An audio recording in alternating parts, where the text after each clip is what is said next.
الحمد لله رب العالمين، أحمده وأثني عليه، وأشهد أن لا إله إلا الله وحده لا شريك له، وأشهد أن محمدا عبده ورسوله. أما بعد، إذا أردنا أن نعرف أحكام الشريعة لا بد أن نرجع إلى الكتاب القرآن العظيم، وأن نرجع إلى سنة النبي صلى الله عليه وسلم. لكن لا يمكن أن نستخرج الحكم إلا إذا كان عندنا معرفة بكيفية فهم الكتاب والسنة، فإن فهم الكتاب والسنة ليس أمرا اعتباطيا، بل له قواعد وأصول وطرائق لا بد أن ننتهجها. هذه القواعد كان العرب يعرفونها بسليقتهم العربية، وجاء القرآن والسنة فقعدوا قواعد هذا الفهم. إذا جاءنا أمر يعني هذا الأمر أنه للوجوب، ويعني أنه للفورية، لقوله جل وعلا: فليحذر الذين يخالفون عن أمره أن تصيبهم فتنة أو يصيبهم عذاب أليم. هذه القواعد للفهم والاستنباط هي التي تميز علماء الشريعة عن غيرهم. قد يأتيك إنسان عارف لبعض الأحكام الشرعية، لكن ليس لديه قدرة لاستخراج الأحكام من الكتاب والسنة، لأنه لا يعرف قواعد الفهم، وبالتالي ليس بعالم.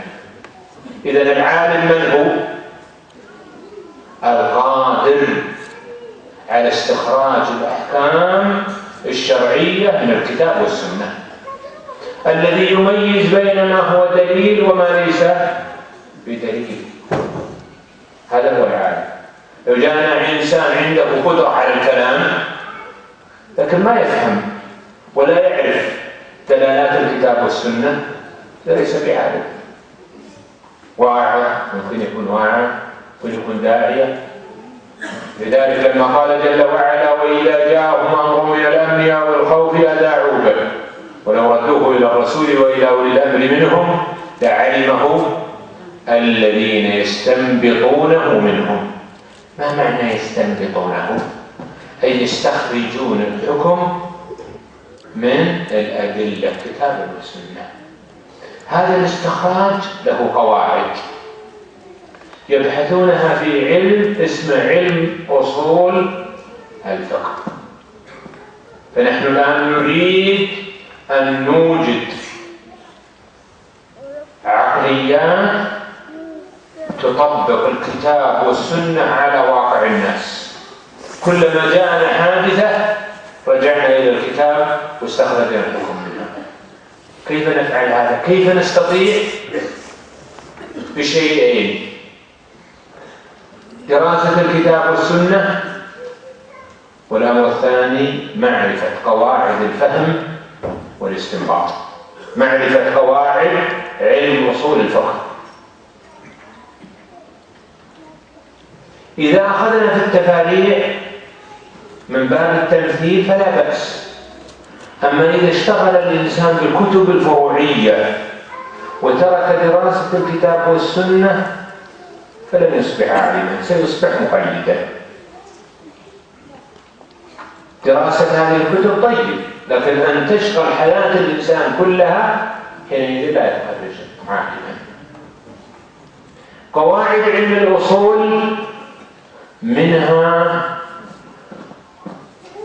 ما لا يفهمه إلا المتعمق، ما لا يحتاجه إلى العلماء، ومنها قواعد يحتاج إليها جميع المسلمين، الصغير والكبير، العالم والعامي. هذه القواعد العامة حرصت على جمعها في وريقات من أجل أن نتدارسها، وتسهل علينا بابا عظيما من أبواب العلم قد يعسر علينا مراجعتها في كتب الأصول، لأنها فيها مباحث متعمقة قد لا نفهمها وقد لا نحتاج إليها.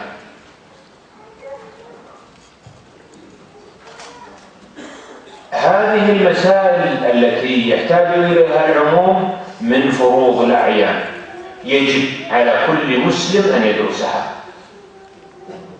أيا كان، طبيب، مهندس، سائق سيارة أجرة، بائع سيارات، محرج، بائع خضار، كلهم لا بد أن يتعلموا هذه القواعد الأصولية لأنهم يحتاجون إليها في حياتهم. كل مسلم لا بد أن يتدارسها، وهي القواعد التي نتدارسها في هذا اليوم بإذن الله جل وعلا. صفحة 8. ما هو علم الأصول؟ علم الأصول يبحث فيها 4 أشياء. الأول تصور الأحكام الشرعية. عندما يقول لك الفقيه حجك صحيح، ما معنى كلمة صحيح؟ عندما يقول المفتي يجب عليك أن تفعل كذا، ما معنى كلمة يجب؟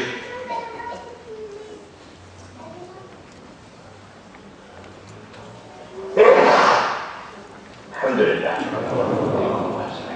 إذا هذا هو النوع الأول من أنواع علم الأصول، معرفة الأحكام الشرعية. لما يقول الفقيه لا يقبل، ما لا يقبل؟ مباح، ما معنى لا مباح؟ سنة، مستحب، ما الفرق بينها؟ هذا القسم الأول وهو معرفة الأحكام الشرعية. القسم الثاني معرفة الأدلة، ما الذي يصح الاستدلال به وما الذي لا يصح.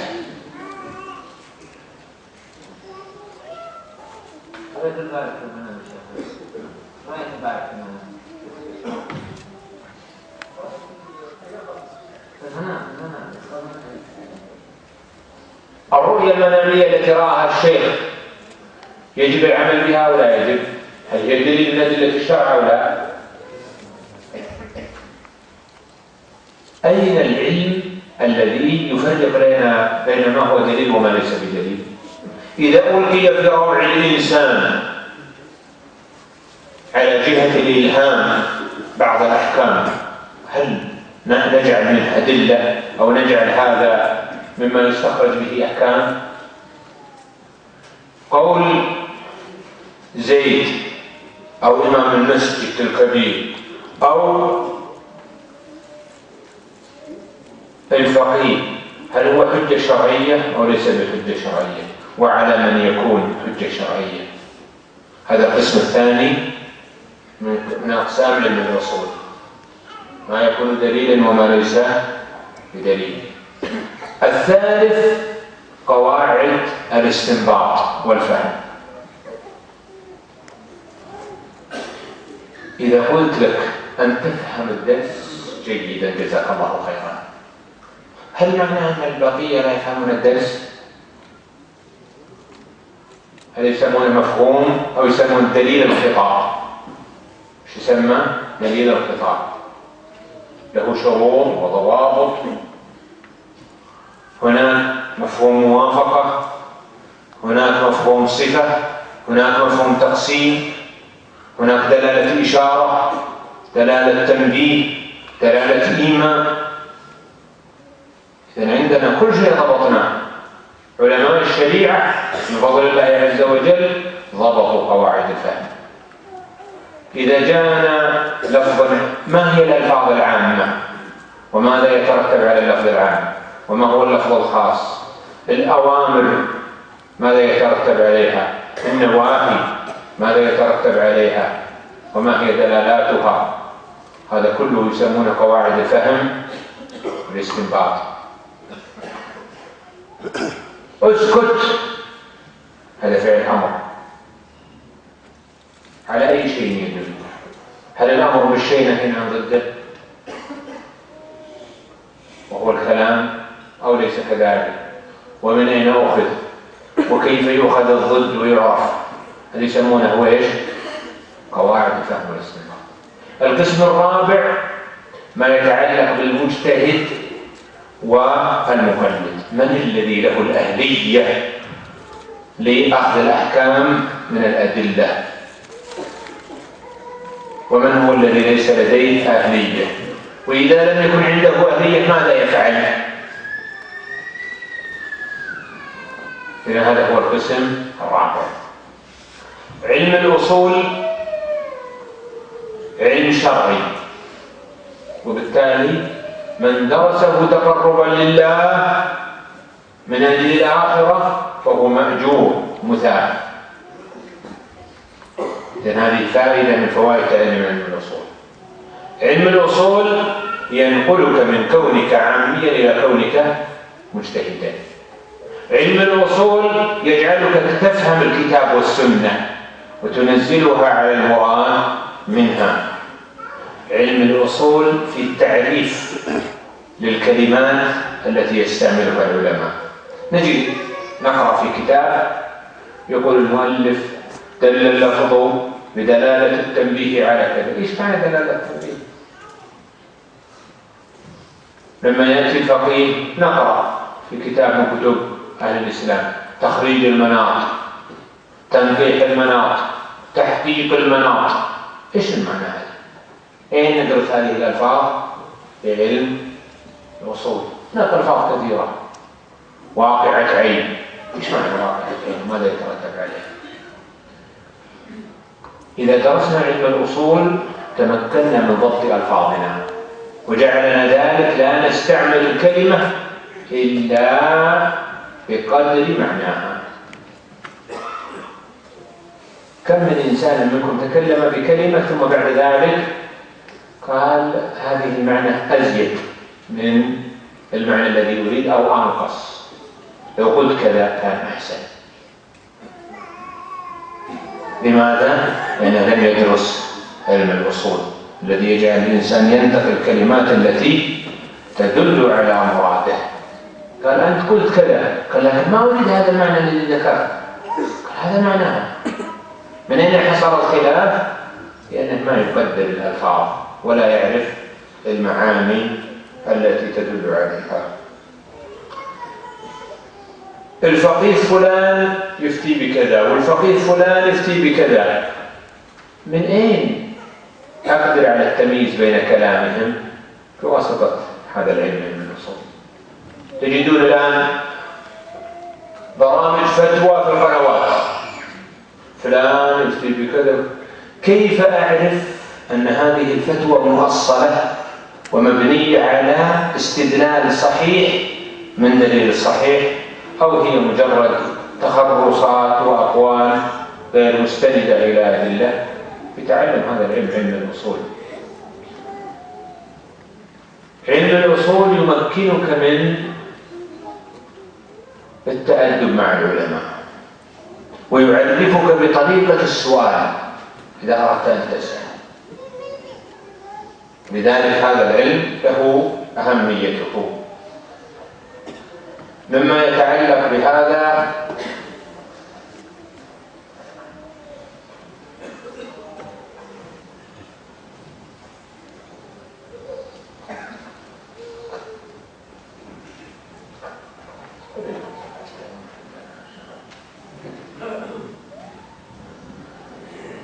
لا يجوز للإنسان أن يقدم على فعل حتى يعرف حكم الله فيه. تبغى تبيع تشتري، قبل ما تبيع تشتري يجب أن تعرف حكم الله في هذا البيع وهذا الشراء. قبل أن تذهب، قبل أن تعود، قبل أن تجلس، قبل أن تفعل أي فعل لا بد أن تعرف حكم الله فيه. لا يجوز للإنسان أن يقدم على فعل وهو لا يعرف حكم الله فيه. كان أمير المؤمنين عمر بن الخطاب رضي الله عنه يمر بالسوق ويسأل من وجد يبيع أو يشتري. تعال اختبار، ما حكم كذا؟ هل يجوز هذا البيع أو لا يجوز؟ إن وجده يعرف أحكام البيع هذا يسأل، وإن وجده لا يعرف أحكام البيع والشراء أقامه من السوق. يقول لا يبيع في سوقنا إلا من قد تفقه في الدين.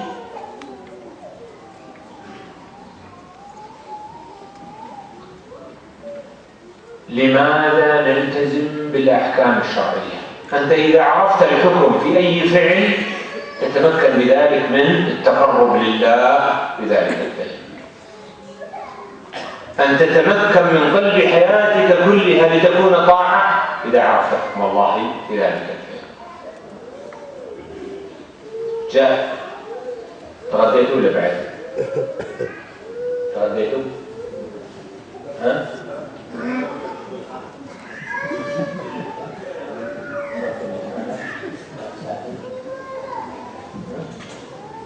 ما حكم أكل الغداء؟ ما حكم أكل الغداء؟ الأكل حرام؟ من يقول مباح؟ واحد اثنين بس. جواب خاطئ. أحد عنده جواب آخر؟ هذا ليس من الأحكام الشرعية.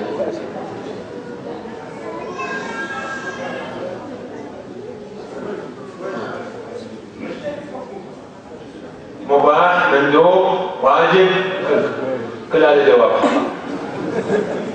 طيب من اللي يقول يختلف حكمه؟ وقف. كيف اختلف حكمه الأكل؟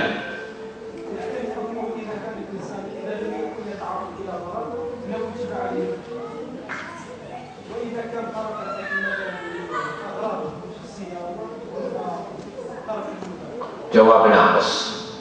جزاك الله خير. لماذا تأكلون أنتم؟ ألستم أتباع النبي صلى الله عليه وسلم؟ أنتم أتباع النبي؟ النبي صلى الله عليه وسلم يقول أنا أبيت يطعمني ربي ويسقيني، فأنتم لا تأكلوا لأنكم من أتباعي. هل عنده اعتراض؟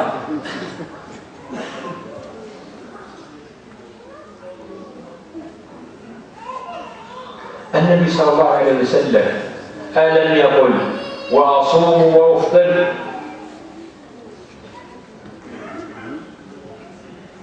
ثم قال ومن رغب عن سنتي فليس مني. تختلف أحكام المآكل باعتبارات متعددة. ذكر الأخ شو اسمه عباس نموذج منها، وهناك نماذج أخرى. ليش تاكل؟ قال جاي مسكين ما له أجر. وأنت ليش تاكل؟ قالوا لي أنا أتقوى على طاعة الله. فكان الأكل في حقه عبادة وقربة يؤجر عليها. تأكلون في الزبط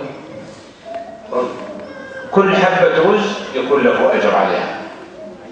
لماذا؟ لأنه نوى التقرب لله. لماذا تنام؟ قال عيوني تطيح. نقول مسكين ما له أجر. لماذا تنام؟ تعبان ما له أجر. لماذا تنام؟ قال لأتقوى على صلاة الليل، صلاة الفجر مع الجماعة، وأتقوى على الاكتساب الذي أمرنا الله به. فكان مأجورا على كل ثانية في نومه. يشخر والملك يكتب حسنات.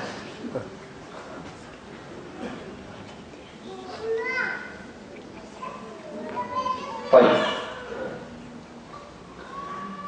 لماذا هكذا أيضا في بقية الحياة؟ إذا عرفنا الحكم حكم الفعل قبل الإقدام عليه تمكنا من أن نجعل حياتنا كلها قربة وعبادة لله عز وجل. هذا أمر سهل ويسير، لكن يحتاج منا إلى شيئين: علم وحسن قصد، نية صالحة. ليش رايح العمل؟ ايش تقول؟ قال لي أن الله أمرني بالنفقة على نفسي وعلى أهل بيتي. مأجور مثال. ليش تبسم؟ ليش تبسم؟ يعني النبي صلى الله عليه وسلم يقول: تبسمك بوجه أخيك صدقة. بس الثاني يقول ايش؟ مجاملة. مجاملة ما لها أجر، لكن الذي سار على أو أطاع النبي صلى الله عليه وسلم بذلك كان مأجورا مثابا. لماذا نلتزم بالأحكام الشرعية؟ لا شك أن الشريعة جاءت لمصلحة الخلق، ما من حكم إلا وفيه مصلحة لك.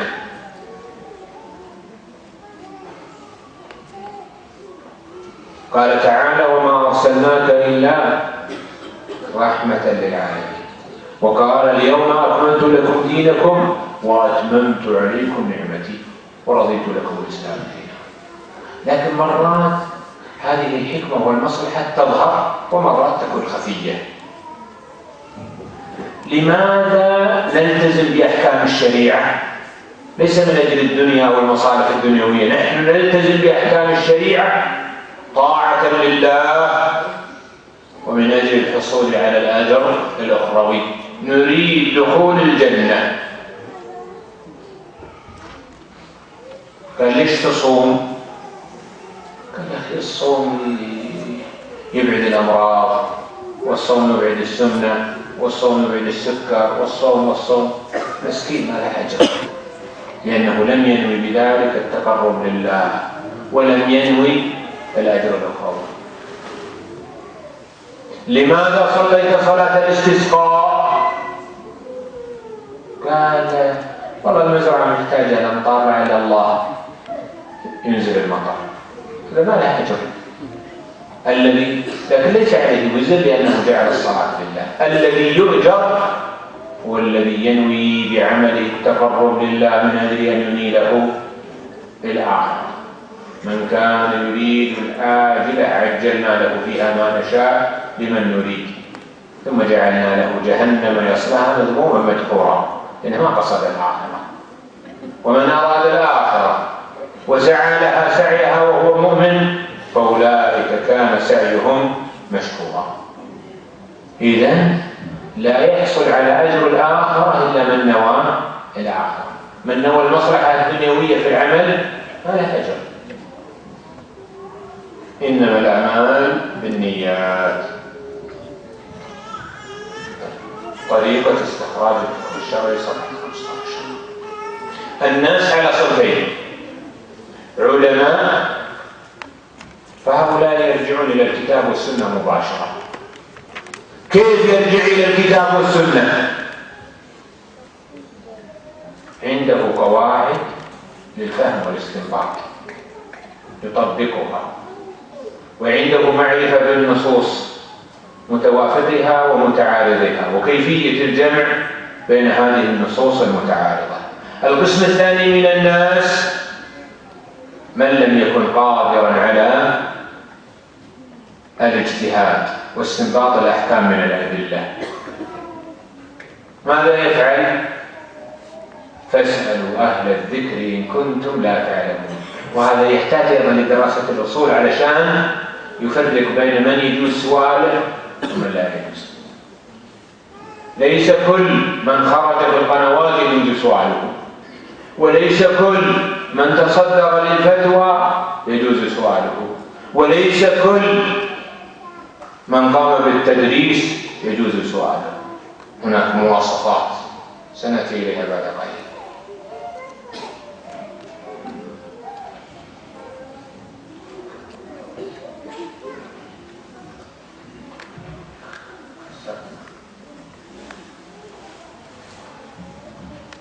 أدب العام مع المفتي. يجب على المستفتي أن يكون مؤدبا مع العالم، لأن العالم المفتي سبيل النجاة، ولأن العالم المفتي رفع الله مكانته، فمن مقاصد الشرع رفع مكانة العلماء. فكل من حاول الحط من مكانة العلماء بسوء أدب أو سوء مقالة فعنده نفاق بقدر عمله، لأنه خالف مقصد الشرع. رفع الله شأن العلماء في قوله يرفع الله الذين آمنوا منكم والذين أوتوا العلم درجات، قل هل يستوي الذين يعلمون والذين لا يعلمون. ومن ثم فمن لم يحفظ جانب الأدب مع المفتي ومع العالم فإنه قد ضاد مقاصد الشرع، وهو بذلك يكون ممن يصدون عن دين الله. نعم، لأنه إذا حصل التشكيك في العالم حصل التشكيك في العلم الذي يحمله ذلك العالم.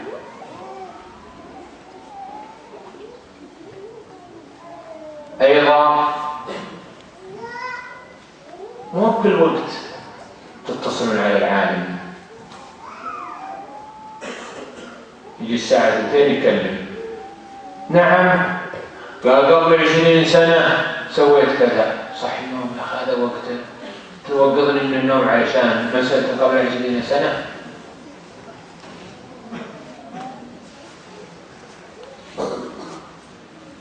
قام متكلم عليه قال أنت ما تفهم، والناس حسبي الله عليك، والناس محتاجون إلى من يفتيهم وأنت لا تفتي. هل هذا من الأدب بشيء؟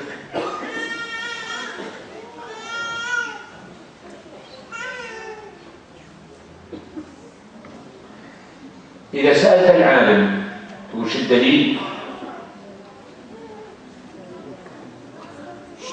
عندنا عامي سأل عالما فقال الحكم في هذه المسألة كذا، حكم الله في المسألة كذا. قال العامي وش الدليل؟ يا أخي أنت ما تعرف القياس ولا تعرف الإجماع ولا تعلم الناسخ من المنسوخ ولا تعرف أنواع الدلالات ولا قواعد الفهم ولا طرائق الاستنباط. المرة الثانية السؤال، إذا سألتني عن الحكم ثم سألتني عن الدليل كأنك تشكك، فليس من هذا الشيء. سألته اليوم عن الحكم، إذا جاء من الغد اسأل عن دليل المسألة.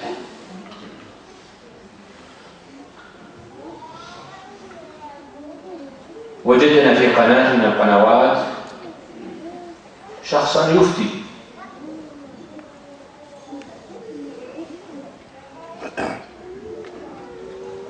منظر طيب، يجوز سؤال ولا ما يجوز؟ ما يجوز، ما نعرفه. قال طيب هذا ظاهر في القناة الفلانية، ولو طيب عليه لحية، ولو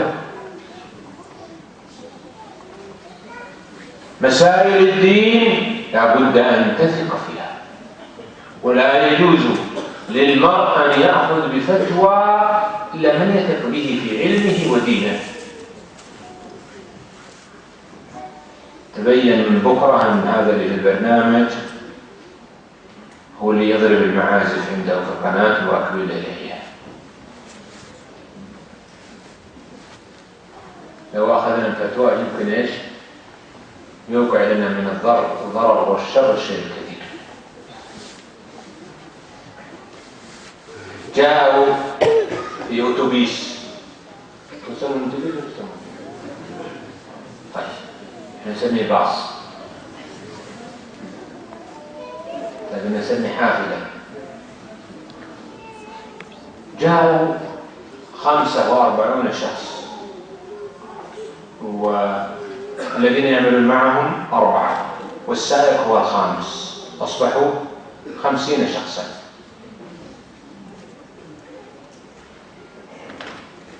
فجاءوا يستفتون، عندهم مسألة في الحج،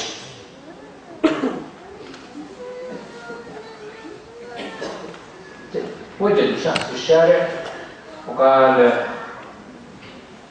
اذهبوا يذبح كل واحد منكم شاة. كم؟ 50 شاة ذبحوها. بعد ذلك تبين لهم أنه ما يجب عليهم شيء وأن فعلهم صحيح. من أين نشأ الخطأ؟ سألوا من لا يعرف به، وبالتالي تحملون الخطأ. وجدوه من الغد نفس الشخص وقالوا أنت أفتيتنا وتبين لنا أن فتواك خطأ. قال لأنكم مغفلون سألتم أي واحد. أنا بريء والله إذا نعطيكم والله إذا نعطيكم ولا يورو. أنت لعبت علينا في ذمتك. قال في ذمتكم أنتم الذين فرطتم. من الذي فرط؟ إذا لا يسأل إلا من يعرف العلم. كيف نعرف العالم؟ هناك وسائل. الوسيلة الأولى رجوع العلماء إلى شخص. لو وجدنا علماء الشريعة يرجعون إلى إنسان ويأخذون منه، هذا دلالة على أن المرجوع إليه مؤهل. العلماء الشرع يرجعون إليه. الأمر الثاني دلالة علماء الشريعة عليه. لو وجدنا عالما شرعيا يقول ارجع إلى فلان واستفتح، هذا دليل على أن من تمت الإحالة إليه مؤهل للفتيا. الأمر الثالث أن يتصدر للجواب عند علماء الشريعة فيسكتون ولا ينكرون عليه.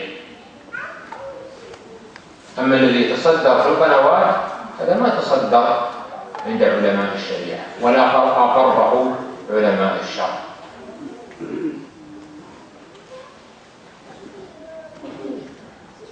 إذا لم يعرف أن الشخص مؤهل للفتيا فمراجعته حرام والأخذ بفتياه حرام. ومن هنا فإنني أنبه على الحذر من القول على الله بلا علم. يا أخي هذه ما تجوز. منين أخذنا ما تجوز؟ يا أخي كان بالعقل. العقل دليل حتى نبني عليه أحكام شرعية. العقل آلة نفهم بها وليس دليلا شرعيا نرتب الأحكام الشرعية بناء عليها. وبالتالي أنت ضللت وأضللت. اسمع لقول النبي صلى الله عليه وسلم إن الله لا يقبض العلم بقبض العلماء وإنما يقبض العلم إن الله لا يقبض العلم انتزاعا ينتزعه من صدور الرجال ولكن يقبض العلم بقبض العلماء حتى إذا لم يبقى عالم اتخذ الناس رؤوسا جهالا فسئلوا فأفتوا بغير علم فضلوا وأضلوا. إذن هذا هو سبب الضلال. لذلك لا بد يجب على الأمة أن يكون عندها من العلماء ما يكتفون بهم في أخذ الأحكام الشرعية.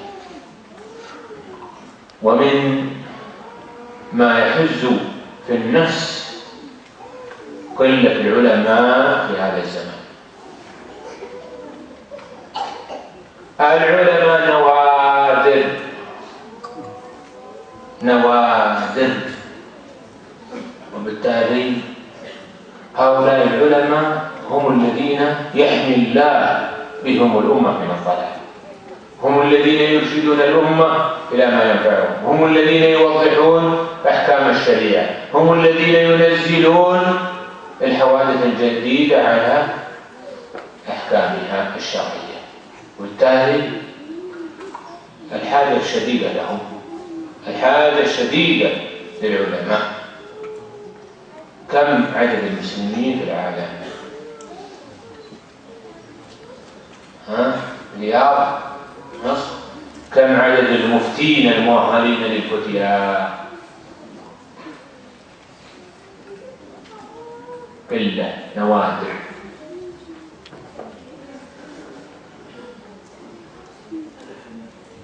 لو قدرنا أن هالمليار والنصف كل مليون يحتاج إلى مفتي، مليون تقدير كم نحتاج منه مفتي؟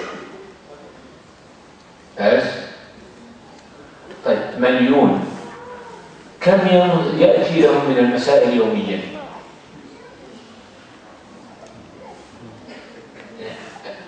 العالم يا الله حتى 100,000 ما يكفيه، نحتاج إلى عالم لكل 10,000. كمكم أنتم اللي في المسجد الآن؟ كم عدد اللي في المسجد؟ كل 1000-2000.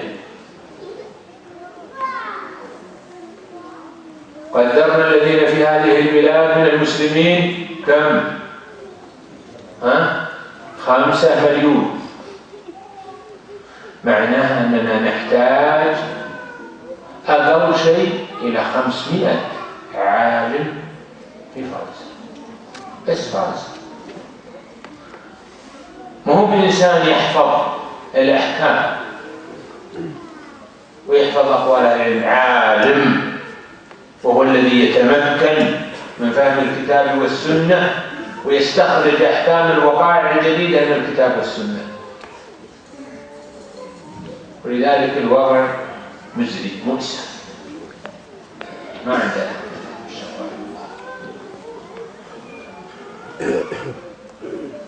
مرات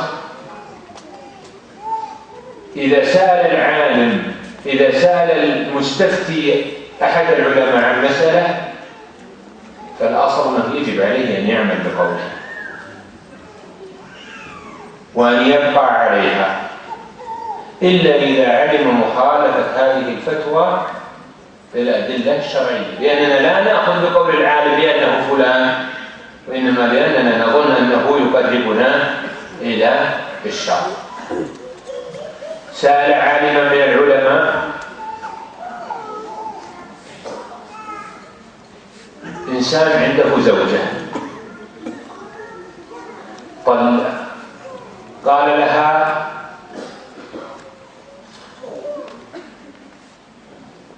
كل يوم طبخي لنا رز،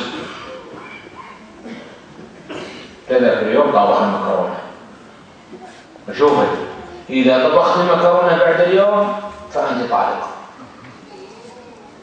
مسكين عقله ناقص. سأل من بكرة قالت أنا أوريك فيه، طبخت مكرونة ما طبخت رز. راح وسأل العالم قال حرام عليك أن تتخذ الطلاق يمينا، حرام عليك أن تتخذ آيات الله هزوا، عليك التوبة إلى الله من ذلك، وأنا أفتيك أن لا يقع الطلاق واعتبرها يمينا عليك كفارة يمين. المجتهد الفقيه بعد أسبوع أعاد النظر في المسألة وتبين له أن الطلاق يقع في هذه المسألة. أبو مكرونة علم أن الفقيه غير رأيه، فارق زوجته ولا يصير؟ قد حلف عليها وقال صلحت مكرونة بعد اليوم فأنت طالق. صلحت، سأل المفتي، كان المفتي يرى أن هذه يمين وليست بطلاق، فأفتى بأن لا يقع الطلاق. بعدين غير، نظر المفتي في المسألة وتغير اجتهاده.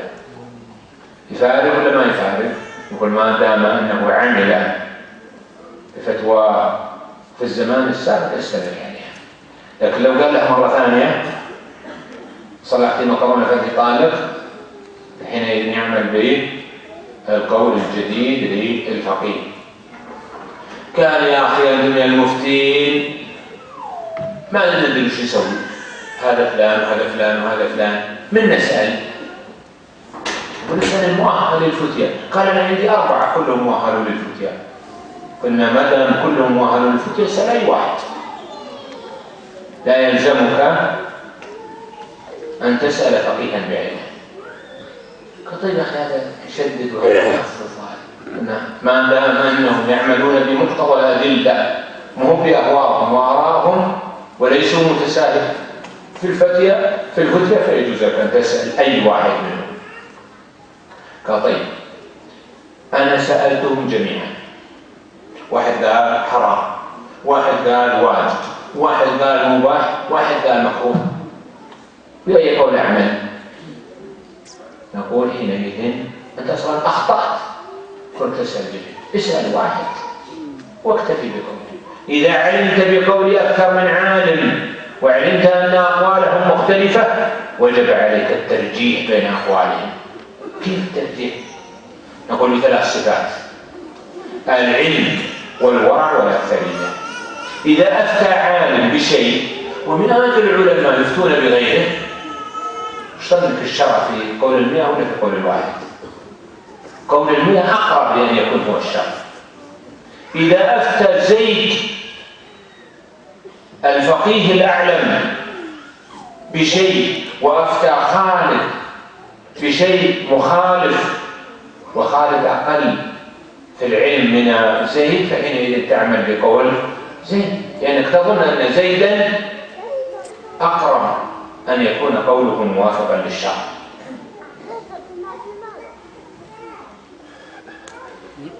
لأنك لا تعمل بقول زيد لأنه زيد، وإنما تعمل بقول زيد لأنك تظن أنه يوصلك إلى شرع رب العالمين.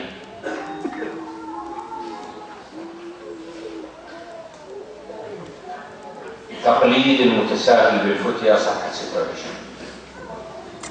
إيش معنى المتساهل بالفتيا؟ من يجاوب؟ ولا واحد يعرف المتساهل بالفتيا؟ خمنوا معليش والله يحللكم يجيكم. إيش معنى المتساهل بالفتيا؟ كل يسوق الحلال؟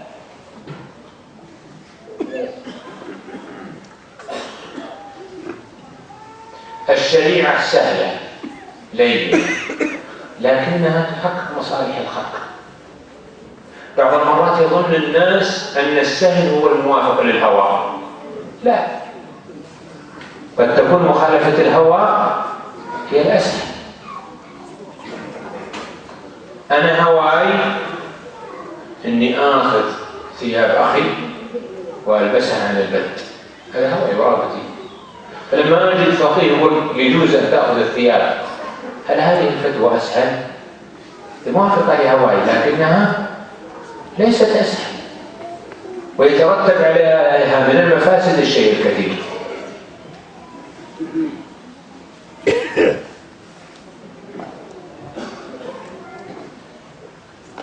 طيب أنا أمثل بنموذج أسهل من هذا. والله حنا نشدد في موضوع الصلاة. يقول واحد من العلماء كيف يشددوا